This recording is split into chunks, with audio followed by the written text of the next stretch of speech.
Hello and welcome to another episode of our Outlier Founders series, where we dig into the ideas, frameworks, and strategies used by the world's best founders. I'm Dan Scrivner, and on the show today I'm joined by Adrian Aoun, founder and CEO of Forward, which is building an insurance-free healthcare system focused on preventative healthcare from the ground up. Forward was founded in 2017 to invert the typical model of healthcare, where most healthcare follows the service model where one patient sees a single doctor whenever they need care. Forward is building healthcare focused on health and preventative care that's productized so you can use it anytime, anywhere, scalable so it's affordable to everyone, and always on with help available through the Forward app and a network of offices around the US. Which might sound like, well, how healthcare should have been all along, which is the goal. And to be clear, Forward is tackling a massive problem in the United States. In 2021, healthcare spending accounted for a full 19.7% of GDP. That's a full 1/5.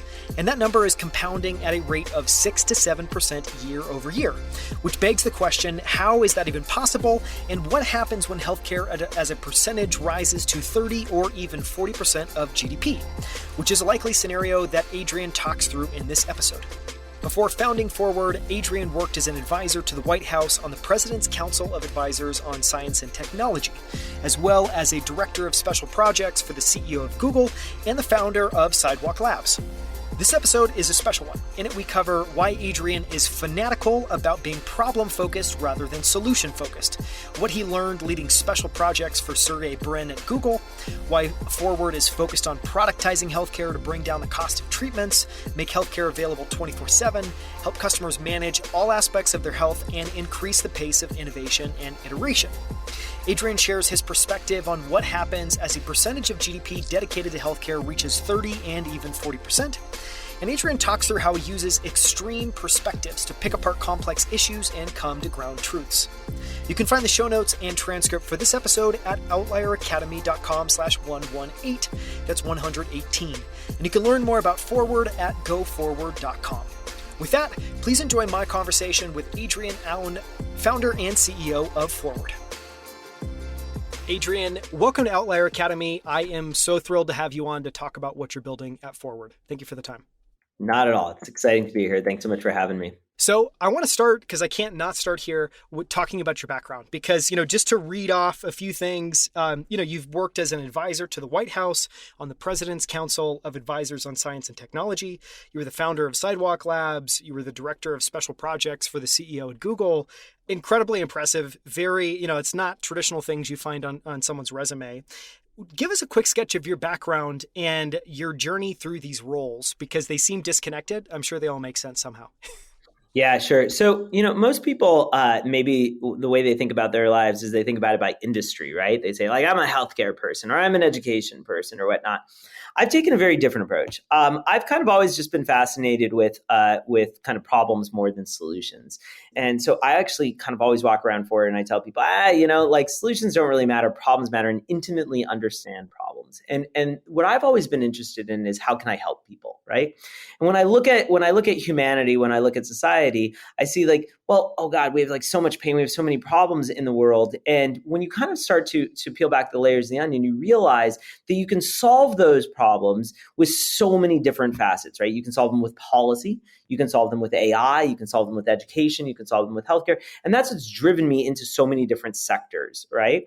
But I've mostly kind of all had the one common thread, which is I've tried to live my life fundamentally just in service of others. And I know that sounds really kitschy and it sounds really awful, but in some ways I've just from day one just always tried to say, well, what can I do to help? Now, early on, I dove in a lot into kind of computers, like any good nerd, right? I got into computers, and I spent a lot of time in the world of AI. Turns out that my dad was a linguist. He studied under Chomsky. And if you think about what linguistics is, it's really trying to just understand, like, how does the brain really understand language? It turns out that, what you learn in 3rd, 4th, 5th, 6th grade English books that teach you language, it turns out you can feed all of those books into a computer, and it's still not enough for you to actually understand language. It turns out that your brain is doing something else. And this is what linguists are trying to figure out, is what is that something else? What do you intuitively know about language?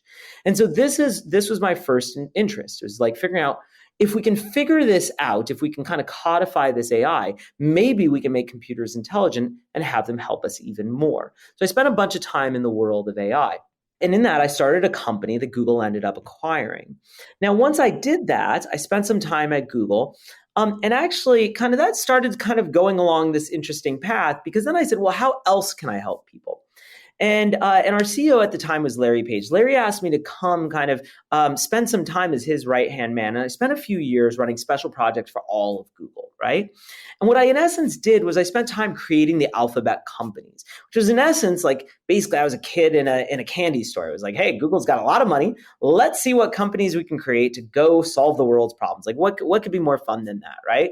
So you're right. I started Sidewalk Labs, just working on solving urban environment problems. But one of the things that we also did was we said, well, can we take our knowledge of technology and our knowledge of how we operate across the globe, and can we use that to kind of even help out at the White House? So Eric Schmidt, who I'm pretty close to, he said, well, why don't we go ahead and get involved? This was during the Obama administration, and see if we can go kind of give a hand over there. Now, I'm not a policy expert. I know very little about policy. So in essence, what I did was I just said, look, I'm going to go ahead and just give some insight on where I think technology is going. The reality is, in the world of policy, this ends up being a paper that goes to a committee, that goes to a policy, that goes to a bill, that goes to, I don't really know. At the end of the day, I'm someone who likes to build. This is why I'm not in politics and probably never will be. So I spent only a little time there. And then basically I said, look, this is really great, but I want to go back to building. And so what I did was I left Google to start this company Forward. Now, the reality is I don't have a background in healthcare. I've never been interested in healthcare. In fact, today I'm not interested in healthcare. In fact, when people come to me and they tell me they're interested in healthcare, I almost look at them like they're a little crazy. I'm like, what part of this industry interests you? Is it the billing codes? Is it the paperwork? Is it the insurance companies? Like literally, it's fucking awful. Like, why are you interested in this, right? On the other hand, I am interested in helping people. And I saw it pretty viscerally. I had a pretty close family member of mine who had a heart attack a few years ago. And I went from not paying attention to this to overnight being pretty laser focused. And then I said, okay, this is broken. This is garbage, right? And in the year 2022, you look around you and you go wait a minute, we've got technology and everything. I'll give you an example. You've seen Forward. You've seen what it's like, right? You walk into our exam rooms and you've got this beautiful touch screen on a wall. You've got a model of your body and all the data has been overlaid on top. And I remember right after we launched Forward, I brought the CEO of Kaiser in, right? The US's largest healthcare system. I bring him in and he looks at Forward. He walks around. He looks at our body scanner. He looks at that screen and he says, I've seen the future. He's like, this is the most advanced healthcare system I've ever seen. Of course, I'm sitting there and I'm thinking, well, of course, because I'm so smart and I'm so great and I'm obviously pretty full of myself and I'm feeling pretty good. But then I take a step back and I'm like, wait a minute. We started this company 12 months ago. I have no background in healthcare. What the hell is going on right now, right? And I realized, wait, you know what? Think about it. You walk into McDonald's and there's a touch screen on the wall, right? Why when you walk into healthcare is there no touch screen? It's not that we're so advanced. It's that it's all of healthcare is so fucking backwards. How did we end up in this world? And you realize that the healthcare industry is so broken, so backwards that it's just time for us to bring some level of just basic competence to the industry, right? So one of the things I always think about is can we just not kick you when you walk in the front door? If we don't kick you when we walk in the front door, we're probably doing something right, because at least then we're beating the existing system. So to answer your original question, it might look like I've taken a circuitous route, but in some ways, all I've tried to do is just help people along my path. Yeah. You covered a tremendous amount of ground there, so I want to try to pull on a couple of those threads. One of the things you said at the beginning that intrigues me is that you're focused on problems and that most people are focused on solutions. What do you think is important about being problem-oriented, and why is that not something that's more common? Yeah. So think about how we go through life, right? If one of your friends says, "Hey, I'm leaving my job. I'm going to go start a company." What's the first thing you ask? What are you doing? Right? it's Uber for, I don't know, Uber for kittens. So it's like, okay, well, it's my idea, right? We love our ideas. In fact, think of how often, I don't know, in high school or at your first job, you're like, I spent all weekend, working on my project, and I'm going to come and I'm going to present it. And then somebody pokes a hole in your idea. What do? You get all defensive on your idea, but no, you get emotionally attached, right? And so I like to remind people, you are not your idea. I promise you're not, right? We have this concept at Forward, which is that we love to beat up ideas. And some people get really uncomfortable with that. They're like, what do you mean you're beating up my idea? Sometimes people come in, we have a meeting type called a jam where we work through problems, and we attack ideas. We attack them. And people are like, don't attack my idea. You're attacking me. I'm like, no, I'm not attacking you. I'm attacking the idea. It makes people really uncomfortable sometimes because we are so trained to believe that ideas matter more than problems. And it's like, no. So if you go around Forward and you ask people, what is Forward? Nobody is going to say Forward builds doctors' offices. In fact, we don't. That's not what we do. We get healthcare to billions of people. Why? Well, it turns out problems tend not to change and solutions change all the time. And you know this because whatever solution you ship, you're going to ship it, you're going to go look at it, and you're going to be like, okay, this is what I learned. I've got some new data. Now let's ship a new version, a new version, a new version. That's called iteration. So by definition, whatever idea you have, let's just agree it's crap. You just don't know why it's crap yet, right? And so we just took the stance from day one, which is like, let's focus on the problems, not on the solutions. So Forward's goal, our goal is really simple. We want to get healthcare to billions of people. Now, what do we do today? We build doctors' offices and we put doctors in them. Well, you know that healthcare for a billion people doesn't have doctors' offices and doesn't have doctors in it. Our whole goal is to build the world's most scalable healthcare, and we haven't yet figured out how to do it. But we're working along the path to doing so. It's a little like when Elon comes out and says, I'm going to solve climate change. Here's a $140,000 sports car. It's like, well, hold on. What are you doing? It's like, it's okay. That's his Model S. One day he's going to figure out his Model 3. And you know what? The Model 3 isn't going to solve climate change. One day he's going to figure out the Model 1. He just hasn't done it yet, right? And this is okay. You should attach yourself to problems, not solutions. But this is really hard for us because we really like to attach ourselves to well-understood concepts. But at Forward, we take a very different stance. We always try to understand what is the problem, and we try to more intimately understand the problem than the solution. Yeah. I love that. For so many reasons. I think one, at least in my experience, people attach themselves to ideas because they feel like, it's a competition in some regards. My idea is better than yours. And we attach value to this precious, wonderful little thing we spent 30 seconds thinking up in our mind. I love the way you described why orienting around problems is so important. It's fantastically well said. I want to ask one more question. You talked about your experience on the President's Council of Advisors on Science and Technology. And it sounds like you enjoyed it. You maybe learned some things. Obviously not the place you want to be long-term for many well-understood reasons. One of the things you said was that you had described and shared your perspective on where technology was going. Can you either one, walk us through some of that, if it's easier to kind of talk through your thinking then, or walk us through your current thinking at a high level on where technology is going? I'm curious to get your perspective there. So basically what I was asked to do, and to be clear, this was a side project. This was not my day job. But what I was asked to do was basically to just say, okay, hey, Adrian, what's the future of transportation? Hey, Adrian, what's the future of education? Hey, Adrian, what's the future of food? And I'm asked this a lot. Frankly, we're asked, we have to go through this in Forward all the time. And whenever somebody asks me this, one of the things that I do is I kind of have to, in some ways, come up with like the definitive right answer on something that's like a very long-term question. It's an incredibly hard thing to do. It's like, how do you predict technology? And so what I do is I don't try and predict technology. I just try and predict first principles. And so let's just ask ourselves, we can just do this right now. Let's just ask ourselves a really, really simple thing. It's just called the thought experiment. So we can do this at Forward, right?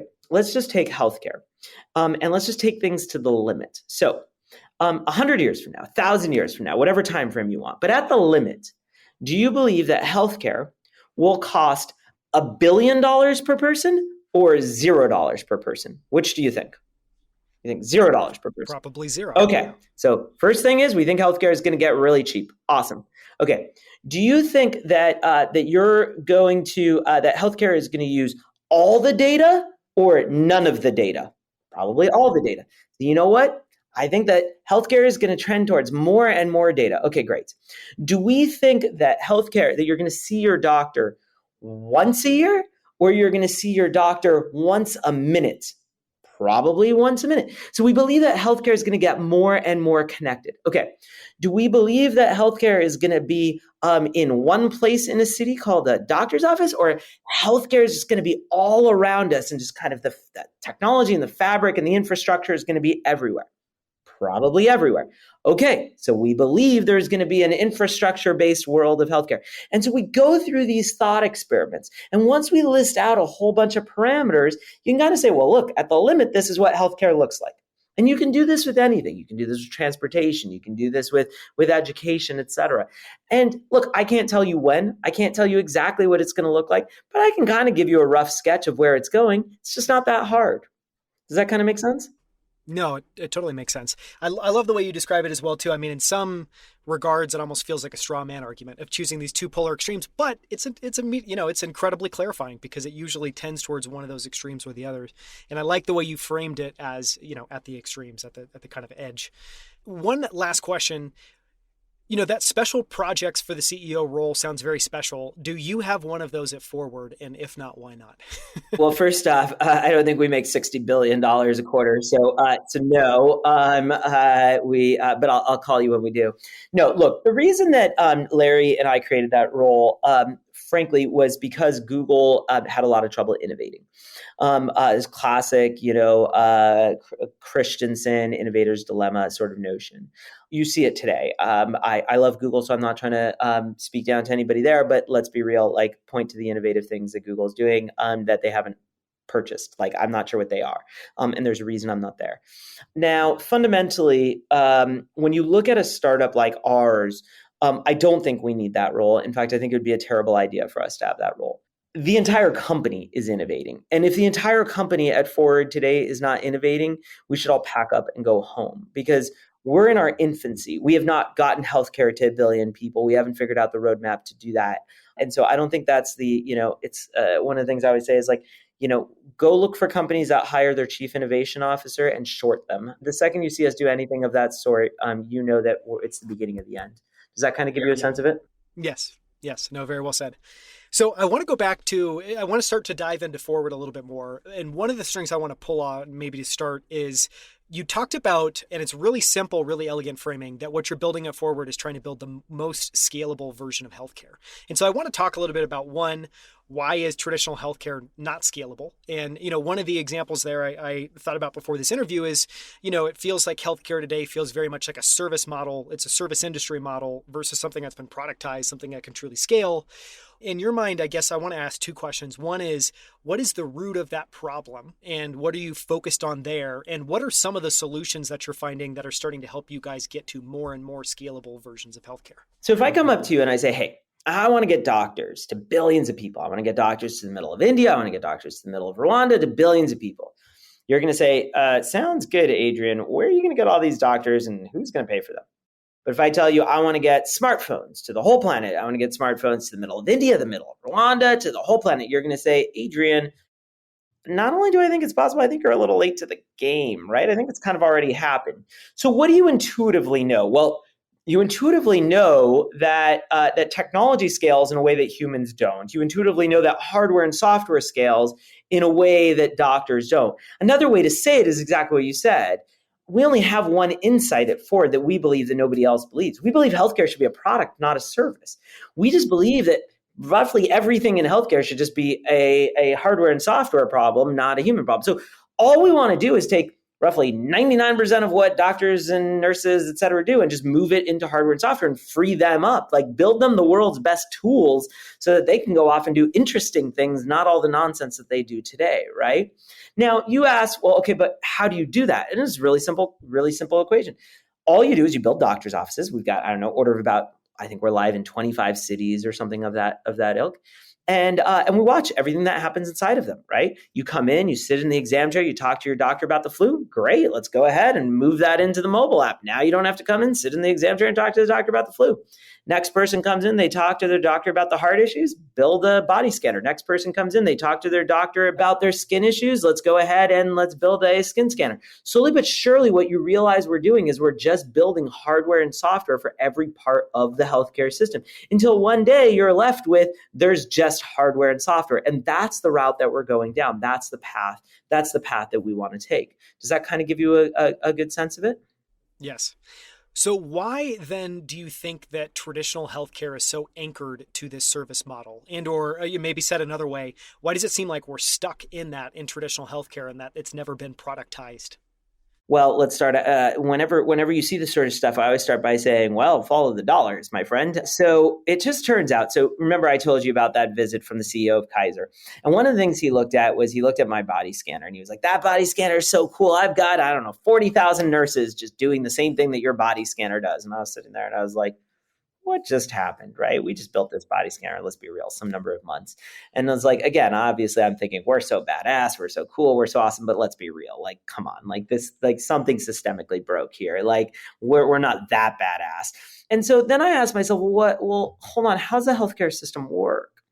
And what you realize is, and this is going to blow your mind, he would make less money if he had our body scanner.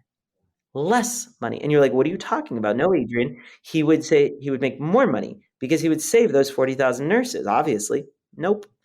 Because he wouldn't have a billing code. He wouldn't have a billing code. What the fuck?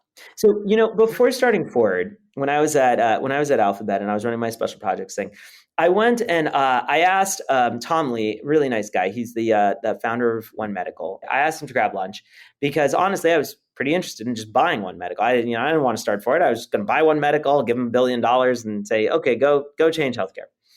So I had lunch with him, and I said, okay, Tom, imagine you had $1 billion, hypothetically. What would you do with it? And he said, oh, well, in healthcare, technology investment is not ROI positive. Now, let me be clear. Tom is a really nice guy, but this is the dumbest statement I've ever heard in my entire life, right? In healthcare, technology investment's not ROI positive. In gardening, it's ROI positive. Like, what the fuck are you talking about? But think about what he was saying. He was saying he doesn't get the money back because the billing codes don't change, right? He has no incentive to do the right thing for people. That's fucked up, man. That's bad. And so what did we say? Well, the first act of Forward, right? Get insurance companies out of the ball game. Get billing codes out of every part of what we do. So that was step one. Step two was to understand that employers are just as big a problem in this. So you ever notice, when you're at Square or whatever, like I'm sure Square was coming up to you being like, yeah, hey, Daniel, once a year, like time to get your flu shot, time to get your flu shot, time to get your flu shot. I don't know, Dan, like, is there some big rash of flu deaths going on that I don't know about? Like, how many of your friends are dying of the flu? Like, how many? Come on. None. Not a single one, right? So, like, what the hell, right? But how many of your friends are dying of, I don't know, heart disease, cancer? Okay, they are. But did Square ever walk up to you and be like, Daniel, time to talk about your cholesterol. Come on, you got to get it down. Nope, not a single time. Not a single time. Why? Well, it just turns out that the average Square employee was with Square for, I don't know, probably 2 years, maybe 3. So here's the deal. You get the flu, you're out a couple days of work, maybe you take somebody with you, they're out some money. But let's be real, that cholesterol, that heart disease, that's gonna affect you in 30 years. They don't want to know about it, right? They're just literally, they'd rather, let's pretend we didn't hear about it, because that's going to cost them money to start preventing it. Like, think of how fucked up that is. They're not trying to keep you healthy. They're trying to keep you healthy right now, right? And you know this. You actually intuitively know this because if one of your friends comes up to you and they're like, oh, I didn't get my checkup this year. I skipped it. I didn't go to the doctor for my checkup. You're not like, oh, geez, Bobby's going to die. No, you're like, whatever, Bobby, it doesn't make a difference. Like, going to the doctor doesn't matter. In fact, it so viscerally that all your friends are like, oh, I'm going to go read Goop or buy an organic smoothie to like prevent cancer. Like, what the fuck are you talking about? You think an organic smoothie is going to prevent cancer? Method soap is going to prevent cancer? That's how desperate we are. Literally, like, we don't go to our doctors to prevent cancer. This is how desperate we are. In fact, the only time you get a cancer doctor is after you get cancer. Well, do you put brakes on your car after the accident? Like, this is fucked up. Like, this is bad. We've created a healthcare system that's only focused on short-term health. Like, last 5 times you went to the doctor, how much you want to bet it was for flus, rashes, stomach aches? Well, okay, guys, but I'm going to die someday. Can we talk about that? I mean, you covered so much interesting territory there. I want to go back to something that you said at the beginning, which was around getting the health codes out of Forward. Because part of that, I imagine, I want to try to link that approach and that goal with the membership model that you have. Because obviously, if I was in your shoes, Forward is a membership model, and you kind of answered one of the questions that I hadn't really articulated in my own mind, which is, why does a membership model make sense? And part of it is, one, I won't go into it. There's some wonderful books. One of my favorites is I think it's called, oh God, I'm going to have to think of the title and put it in the show notes, but it's something like Lessons of a Pricing Man or something like that. But it's basically a book all around pricing. One of the, things that you learn is anytime you have a membership, you're just highly incentivized to be able to go and to utilize it. And you want to use it as much as possible. So clearly that maybe is one positive angle, but another is changing it from billing for individual codes to just, no, you're going to sign up for a subscription and we're going to get some revenue for you being a part of Forward, some revenue for you being a part of our network. Talk about the link between the membership model and is that related to getting the billing codes out of Forward? Because I'm guessing it is. So if your goal is to keep somebody healthy, and the first thing that you say is, I'm going to charge you to use the service. Think of how fucked up that is. Sorry, I don't know how G-rated your podcast is, but clearly I curse too much, so I apologize. But think of how fucked up that is, right? Like, hi, I want to keep you healthy. Step 1, charge you every time you want to engage your doctor. It's like, come on, like they're not even subtle about it, right? Between copays and high deductibles. It's like, come on, guys. Like, can you at least pretend? Can you at least lie to me about it? So we just started really basic. It was like, no, we actually want you to use the service, right? But then there's another element that's really important to understand, which is think about why they're in that business, why they're in the business of charging you. It's because, again, they can't afford it. They can't afford to keep you healthy. And it's because they're a service.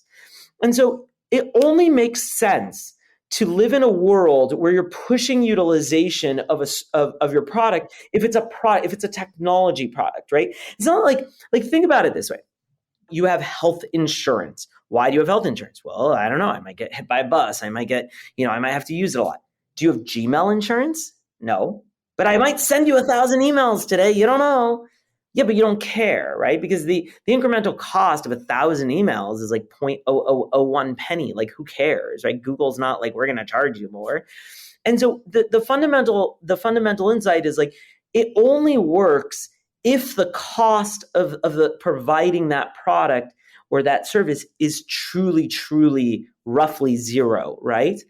And so the whole trick of Forward is we have to figure out how to keep you healthy for roughly zero cost. If it is expensive for us to keep you healthy, none of this works. So we wanted from day one our incentives to be both to keep you healthy and to make it cheap. In fact, what's really awesome is the cheaper we can make it, the healthier you get, the more your retention goes up, the more money we make. Think of how awesome this is, right? So what you have, yeah. So great. So what you have is, here's our competition. Okay. You've got a healthcare system today where every year the price is going up, right? The price is going up, and literally they're giving you less and less value, right? Between high deductibles and copays. Okay. Now Forward, think of us. Every year we're giving you more value, and literally we want to lower our price. Like any tech company, we're just we'll just keep driving the cost down. We're $149 a month. We're going to $99, $79, $59. And we're just, okay. So at some point you're it's not a question of when, it's a question of, it's not a question of if, it's a question of when. It's inevitable that at some point the entire world will be on Ford. Unless Ford dies, at some point, you will all move to this model, whether it's Ford or some other company that does it. Of course, you're going to move to healthcare as a product. It's inevitable. And that's what we wanted. We wanted to have the right incentives because, look, One Medical's got, 100 engineers. United Healthcare has 1,000 engineers, 2,000, 5,000 engineers. But all these people are working on billing codes, right? Ways to bill you. All my engineers, they're working on ways to keep you alive. Literally, I have engineers working on cancer prevention programs. I have engineers working on blood pressure programs, engineers working on skin cancer programs, working on diabetes programs, working on mental health programs. That's what my engineers work on. They literally work on ways to keep you alive. Do you know how many engineers I have working on billing software? Like, I don't know, one, maybe half of one, quarter of one. I mean, our billing's really easy. It's like we bill you once a month. That's it. I don't know. We haven't touched it in a while. It's not that interesting. It's clear. I mean, when you talk about this divergence of, which is true. I mean, one of the stats that staggered me when I was, I think everyone knows that healthcare is broken in some regard. One of the stats digging in, preparing for this interview that is mind-boggling, to be super frank, is that at the national level in the U.S., we spend around 20% of GDP on healthcare. And internationally, if you look at many other countries, it's something like 3 to 5%. And then I think about your analogy of every single year, healthcare is getting more expensive and you're getting less for it, which has definitely been my experience. And what you're trying to provide is a decreasing cost and an increasing benefit.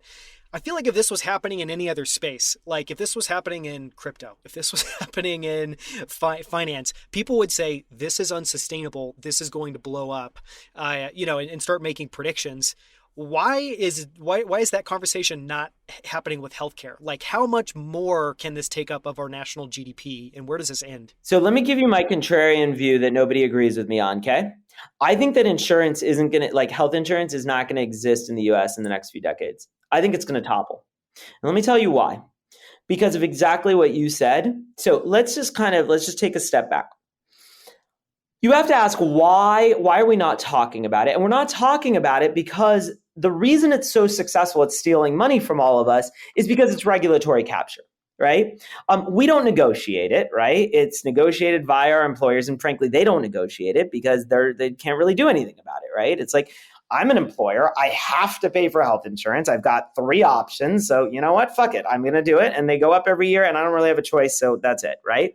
So at the end of the day, the employee can't negotiate it well. The employer can't negotiate it well. So we're all fucked. In fact, it's even worse.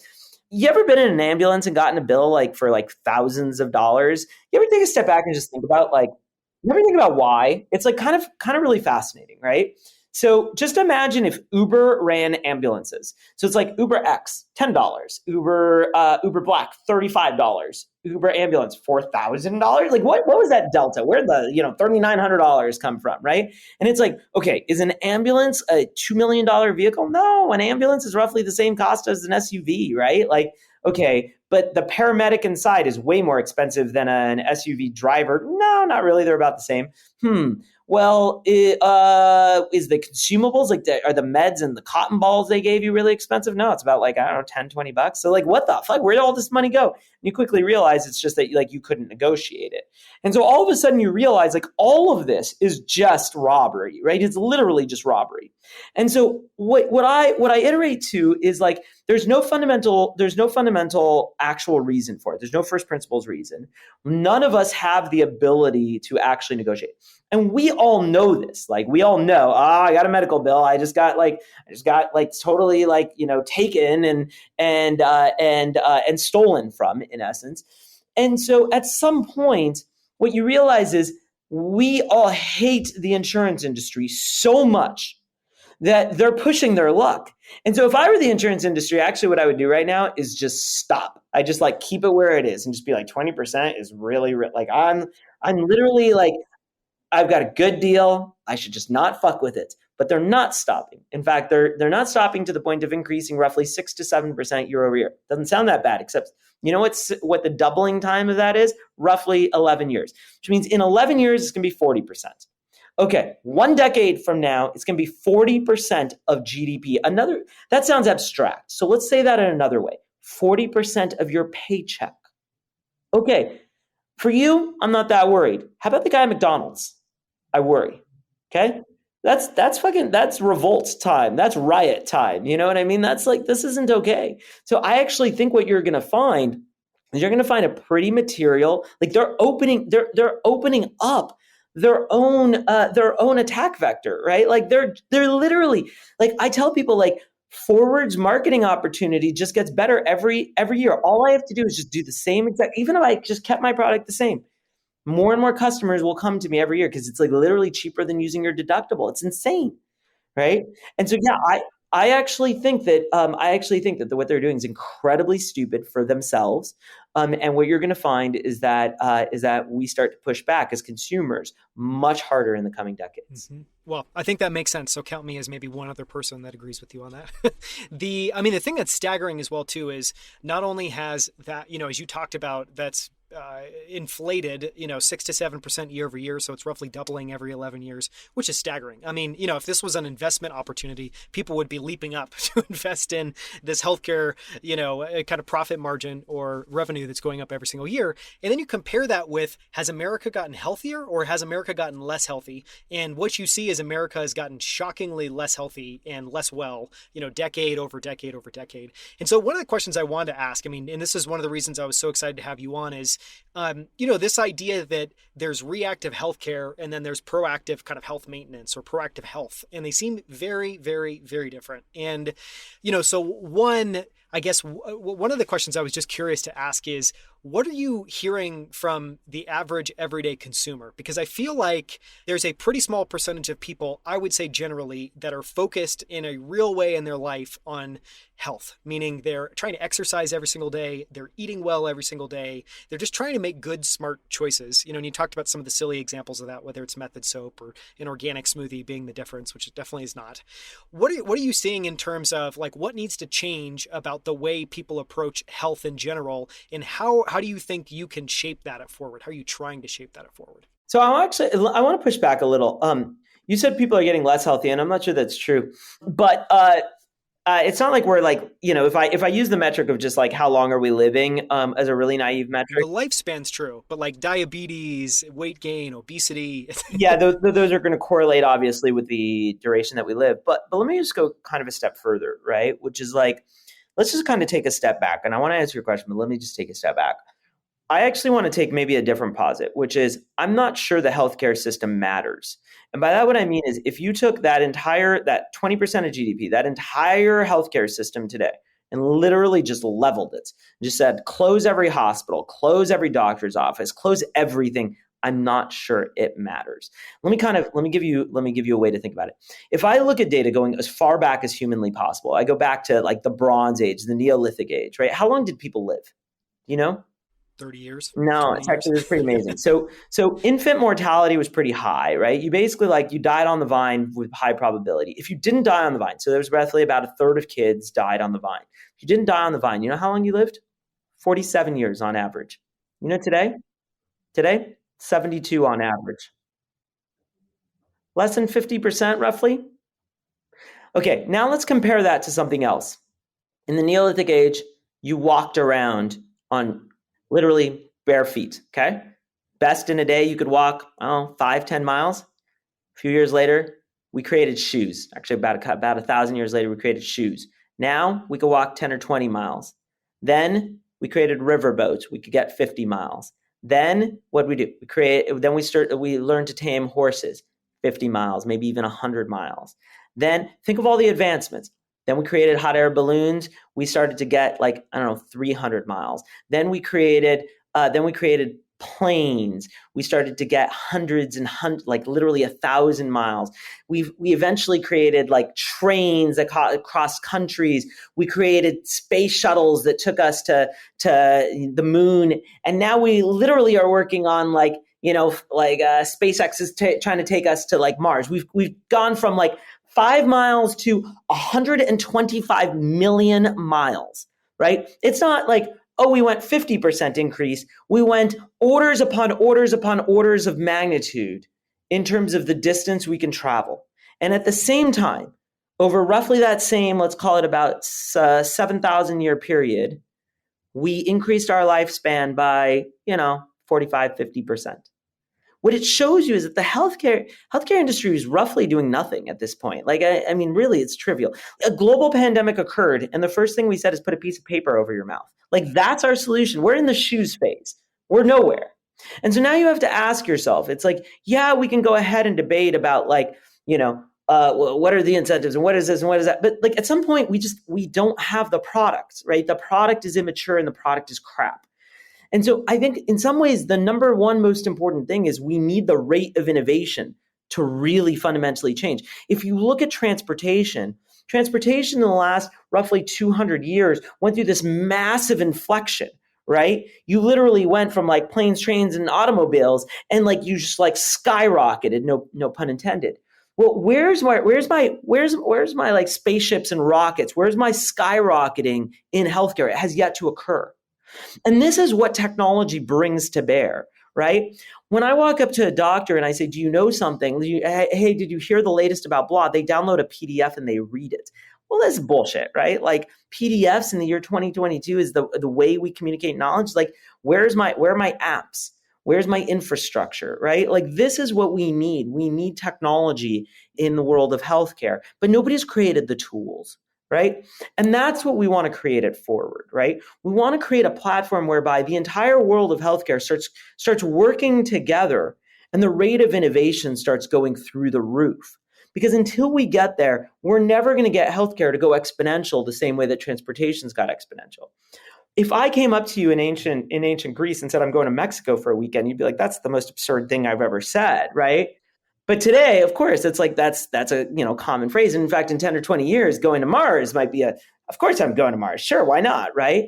But today, if I tell you like, hey, I'm going to live to 300, you're like, yeah, that's insane. Well, why? Why is living to 300 insane? That should be a very common thing, right? It's just we have never inflected the arc of time in the same way we've inflected the arc of travel. And that's something that we need to do.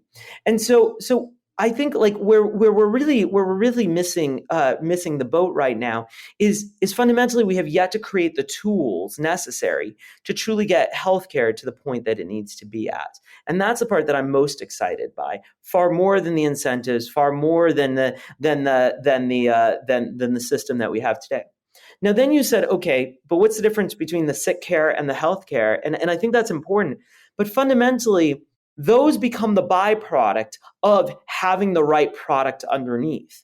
Today, when you want healthcare, you buy a smoothie and you go to Peloton. And when you want sick care, you go to Kaiser.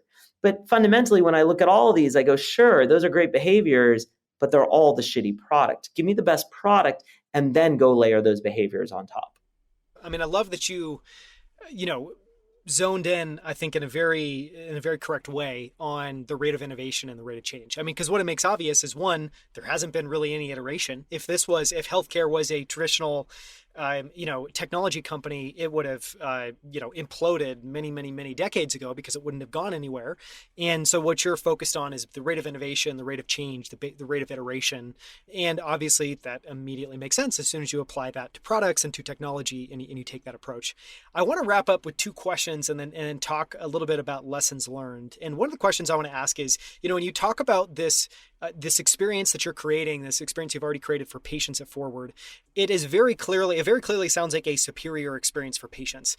Obviously, on the other side of that equation are doctors. And, the goal is obviously, one, to get doctors to actually have leverage, which I imagine as a doctor, I would like. I know about all this data. I know about all this technology. Let me use it and let it help me become kind of superhuman in my capabilities. That obviously frees up time. What do you hope, what do you think that doctors will be able to do with freed up time and with actual leverage? Yeah. So one of the things that you have to ask yourself is, what do you want to spend your days doing, right? And so I'm an engineer, I'm a nerd. And so when I was growing up, I used to be like the neighborhood kid who fixed computers. I don't know if you remember when you were growing up. You remember like Best Buy had, I think what they called them the Geek Squad. Right? Those guys in like the blue shirts that would like drive to your house. They still have them. They still have them? Okay. So this is actually kind of funny, right? Because they would everybody call them, they come to your house, they fix your computer. I haven't called them in ages. I don't know anybody who's called them in ages. I don't even know how they still exist because I've never seen them around. I think I've seen their van. Okay. But ask yourself, like, they were super common back then and they're not super common now. So like, why? What changed? And what you realize is like, Geek Squad still exists. They just exist in a very different form, right? It's like these days there's 1,000 people at Apple like sitting in a room watching, a whole bunch of monitors just going, oh, look, these 20 million iPhones are running out of space. Let's deploy a fix. These 20 million iPhones have malware. Let's deploy a fix. These 20 million iPhones, whatever, they're slowing down. Let's deploy a fix. So we went from like we fix computers one at a time to we design systems that fix computers. Now, yeah, there's sometimes it's like, oh, it turns out we can't fix this one remotely. Let's go ahead, bring it in. And it's called the genius, right? But like these days, we become massively more efficient. We've gone from like, I don't know, the IT person that fixes one at a time to let's just build systems for all, right? Now, think about like me. So I was at Google. I worked on the search engine. And like when I sat down to work, I sat down at this thing called the laptop, which is like, let's be real, the sum culmination of all human advancement in this like beautiful 2-pound device. And when I sat down to work, I could write code that, I shit you not, literally went out to 3 billion people later today. 3 billion people. When a doctor sits down to work, they can affect one person. One. That's fucked up. It's embarrassing. Fucked up. Now ask yourself why. Is it because I'm smarter than doctors? No. Because I'm more altruistic, obviously. No, it's quite the opposite. Oh, clearly it's because I'm more educated. I went to more school. No, the opposite. Why? Oh, it's simple. I have better tools. That's it. I just have better tools. So if you build the doctors better tools, what you realize is they will get out of dealing with your fucking flu and snivelly nose and all that crap, and they start moving into the more interesting stuff, right? If they're going to go to med school for 10 years, dear God, why are they dealing with your runny nose? It's absurd. Have them deal with cancers. Have them deal with heart disease, right? Have them deal with the stuff that matters, not your runny nose. It's well said. I want to ask one more question, and it speaks a little bit to the model that you guys have it for. We didn't touch on this in the interview, and I just want to make sure that we cover it. One of the things that's also fascinating to me about what you're doing is you're trying to bring every specialty in-house in one location. And what I mean by that is, if you go to a forward appointment, you're going to get your heart looked at. You're going to have a conversation about your blood pressure. They're going to look at your weight. They're also going to look and monitor things like skin cancer, where today that doesn't happen at all in a doctor's office. And to your point, I'm probably only going to go and find a dermatologist if I'm freaked out about something and things are already bad. So clearly just playing that out for 30 seconds makes no sense. How much of a revelation was it to try to move everything in under one house, under one location? And did you have to push back against, I don't know, doctors saying, well, I don't do that, or no, I want to be a specialist? Like, what did you have to change or mold or shape to be able to do that? Well, if you take a step back, specialties don't really make sense for like a bunch of different reasons, but let's go with one or two of them. The first is specialties presume independence between body systems, and I've never understood this, right? So if you have a local issue, I've got something on my skin, great, go to the dermatologist, you're good to go. But the second you have a complex issue, right? I actually do. I've got an issue where that manifests where my skin has some issues, and it turns out I get dizzy. And it turns out that those are the exact same issue. They're a sensitive nerve issue that manifests with both. Great. What doctor do I go to? Well, you go to the skin doctor, and they push you to the other doctor who pushes you back and pushes you. Well, it just turns out your body's not all filled with independent systems. Your body's one body, right? So now what do? Right? And you see this all the time. Go to any healthcare system, and you just see the person get bounced back and forth and bounce back and forth and bounce back and forth. So then you start asking yourself, wait a minute. From first principles, why did we iterate to this? Like, how did we even end up with this specialty concept? And does it make sense? Is it right? And I'll tell you, it turns out that the ancient Greeks and Romans like totally fucked us on this one. So if you were in Mesopotamia sorry, this is my history lesson for the day.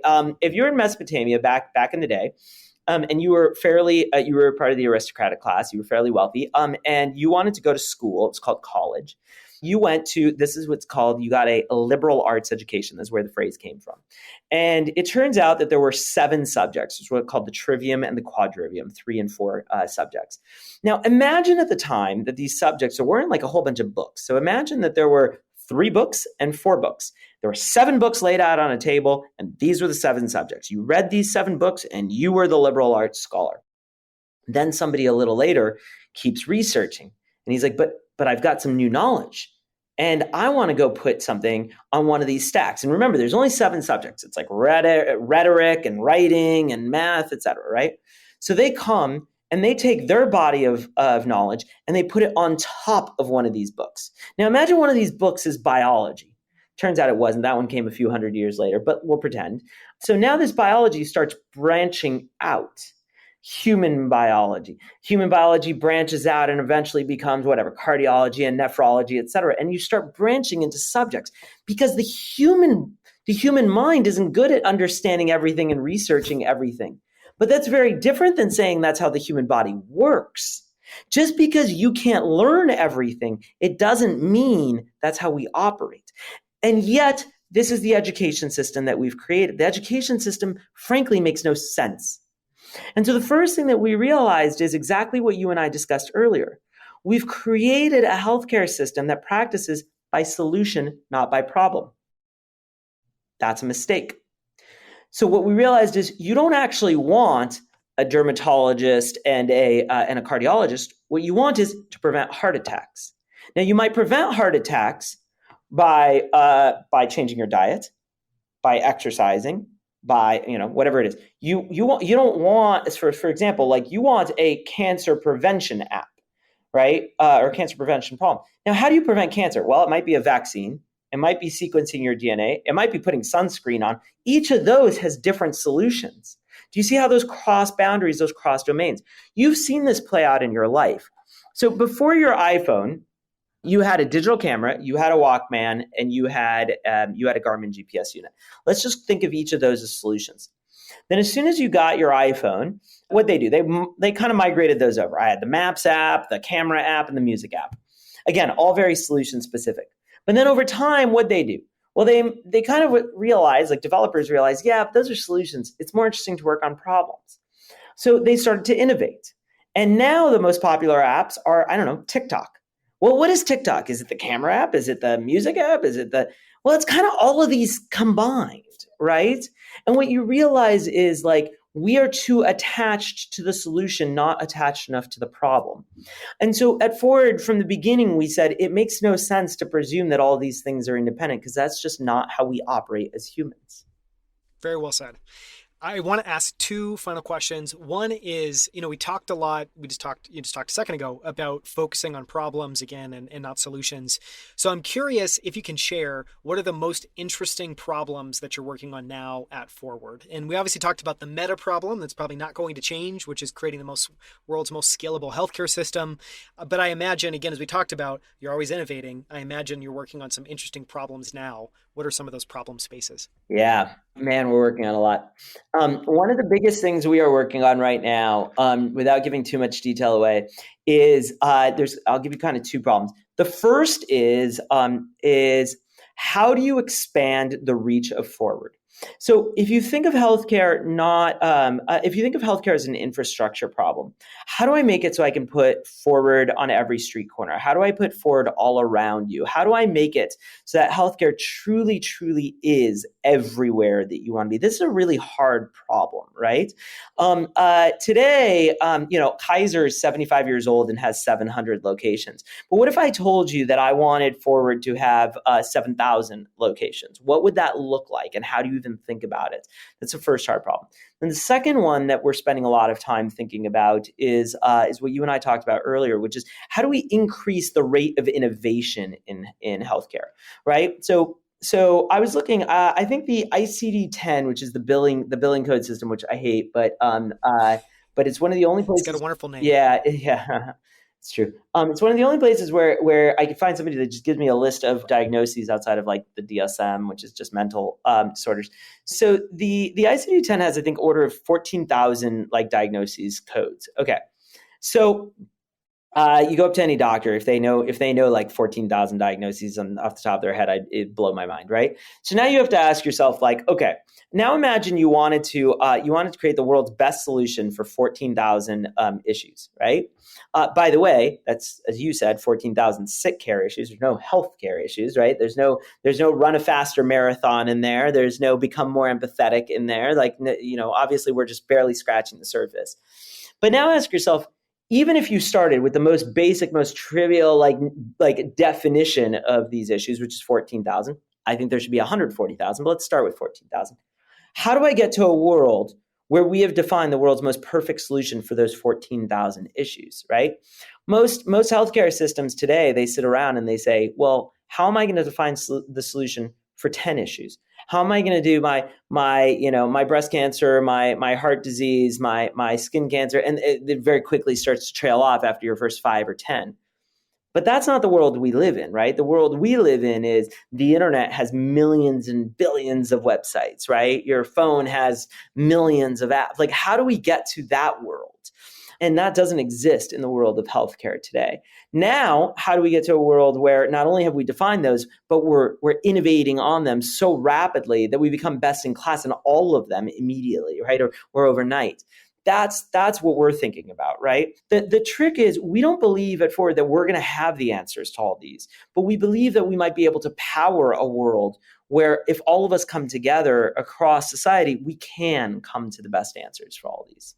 Yeah, I feel like I've heard that second problem where basically what you're saying is you want to approach it systematically. You want to be able to address, a truly massive scale of symptoms and of problems and of data. It's almost like building the machine that builds the machine. And so you're working on that aspect of building Forward, which is really interesting. The last question I want to ask, and thank you so much for the time. I could ask you 1,000 other questions. It's been a fascinating conversation. But if I had to ask just one more question, I would love to talk for a second about Forward's culture. You talked at the beginning about problem orientation. That seems like a fascinating pillar of a company, of a culture. And you talked about one of the ways that happens at Forward, which is in these jam sessions where you beat up on ideas and you focus everybody on the problem and kind of reorient everybody. I'm sure it's probably painful for new people that join Forward. Are there other aspects of Forward that are interesting and that are similarly diametrically opposed to how most companies are run or how most people think about approaching stuff?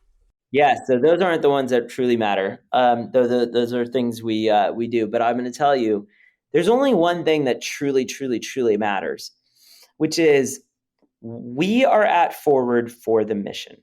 And when I say that, there's a lot of companies that say we're mission-oriented companies. We're not a mission-oriented company. And I want to be super clear. We are not a company that happens to have a mission attached. We're a mission that happens to have a company attached. If you told me tomorrow the best way to get healthcare to 1 billion people is to crash the company, well, by God, let's fucking crash the company, right? We are here to get healthcare to 1 billion people, right? We'll either get healthcare to 1 billion people or we will leave an enormous crater of destruction in our path to do so. That's why we're here. And you know what? I'm going to be candid because there's a lot of people who might listen to this who are like, oh, I want to go work at Ford. Well, let's just be really clear. It fucking sucks. It really does. It's really awesome. Everybody's like, I want to go work at a mission-oriented company. No, you don't. It sucks. Because think about it. You know what? It's like here's what it's like. Imagine you walked up to your coach and you're like, I want to win gold at the Olympics. Awesome. Sounds great. And you know what, coach, I'm willing to do whatever it takes. Except, I only want to work 9 to 5 and I, want to take 7 weeks of vacation and I want to eat Cheetos and no, you don't get to do all that. You're not going to win gold at the Olympics. It's fucking hard. What we want to do is really, really, really hard, right? We're trying to win gold. And you know what? We don't deserve to get healthcare to 1 billion people. Like we don't deserve to change the world. It's really hard. And so it takes material sacrifice, right? And so the reality is we are here for people that aren't us. We are here in service of others. The only thing that matters at Ford, the only thing that matters more than anything else, truly, is that we're here not for ourselves, right? And that's uncomfortable, especially in Silicon Valley, where we all have become, let's be real, pretty fucking entitled these days. But the reality is, we're not here because we care about the IPO. We're not here because we care about our careers. We're not here because we care about this, that, and the other. We're here because the truth is, there's actual people with real problems. There's kids dying in Rwanda and India. And I know that sounds really kitschy, but it's real. And you and I don't have trouble putting food on the table, right? And so that's why we're here. That everything we do is in service of that. So when you say, why do you focus on the problem rather than the solution? It's in service of that. Why do you focus on beating up the ideas? Well, it's in service of that. Everything we do is in service of our mission. That's it. That's all I care about. Super well said. I mean, it makes me think of the military. It makes me think of, competing in a sport at the highest levels. All of it requires an enormous amount of skin in the game, enormous sacrifice, and it's very painful to get there. And the wonderful things are just byproducts of all the hard work and all the pain and all the suffering. So I, love that you shared that in the very unvarnished way that you did. Thank you so much for coming on, Adrian. This has been fascinating. And I hope that people listen, obviously have learned about your unique approach to building Forward. And I hope that people listening try. If you have a Forward in your city, go and look at it, give it a try. I think you'll be really impressed and really fascinated. Thank you for the time, Adrian. Not at all. It's a pleasure, man. Thank you so much for listening to this episode. You can find the show notes and transcript at outlieracademy.com/118. That's 118. You can learn more about Forward at goforward.com, and you can follow Adrian on Twitter at ADRIANAOUN. At outlieracademy.com, you can find all of our other founder interviews profiling incredible companies like 8 Sleep, Common Stock, Varda Space Industries, Superhuman, Primal Kitchen, 1-800-GOT-JUNK, and many, many others. In every interview, we deconstruct the ideas, frameworks, and strategies these founders use to build these incredible companies. You can also find all of our video interviews on YouTube at youtube.com/outlieracademy. On our channel, you'll find all of our full-length interviews as well as our favorite short clips from every episode, including this one. So make sure to subscribe. We post new videos and clips every single week. And if you haven't already, follow us on Twitter and LinkedIn under the handle Outlier Academy. Thank you so much for listening. We'll see you right here with a brand new episode next Wednesday.